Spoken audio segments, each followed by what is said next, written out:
Hello and welcome to a new video. NIS DElEd সংক্রান্ত একটি মামলা ছিল মহামান্য হাইকোর্টে এবং সেই মামলাতে কি হয়েছে আজকে, সেক্ষেত্রে কি অর্ডার দেওয়া হয়েছে, অর্ডার কপিটা অ্যাকচুয়ালি পুরো একদম অর্ডার কপি সহ এই ভিডিওতে আলোচনা করা হবে। এবং অবশ্যই চ্যানেলটিকে সাবস্ক্রাইব করে এখন পাশে থাকা বেল আইকন প্রেস করে অল ইম্পর্টেন্ট আপডেটগুলো মিস করবেন না। যারা ফেসবুক থেকে দেখছেন আমাদের এই পেজটিকে ফলো করতে ভুলবেন না।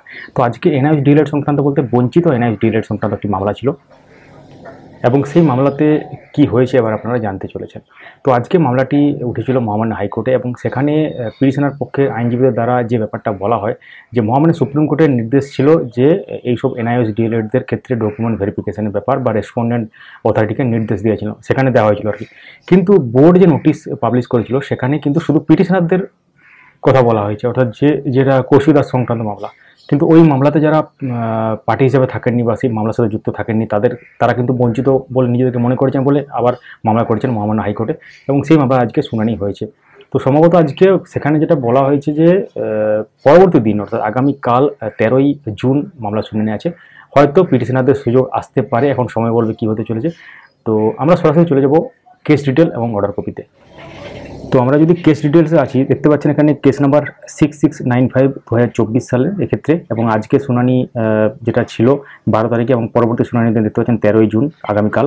এবং সেক্ষেত্রে পিটিশনার অ্যাডভোকেট নাম দেখতে পাচ্ছেন, রেসপন্ডেন্ট অ্যাডভোকেট দেখতে পাচ্ছেন, এবং এর সাথে কিন্তু অনেকেই পিটিশনার ছিলেন এর কেসটার সাথে।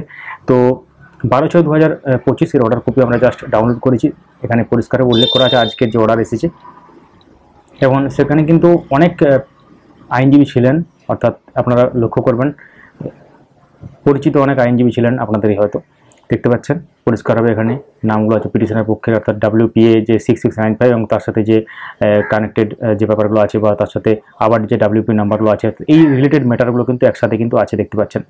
তো কি লেখা আছে, matters are heard at length in presence of the learned advocates representative the parties. বিভিন্ন পার্টির পক্ষ থেকে যারা লার্নেড অ্যাডভোকেট ছিলেন তাদের উপস্থিতিতে কিন্তু লেন্দি একটা শুনানি হয়, বা হার্ড অ্যাট লেন্থ লেখা আছে, অনেকক্ষণ ধরে শুনানি হয়।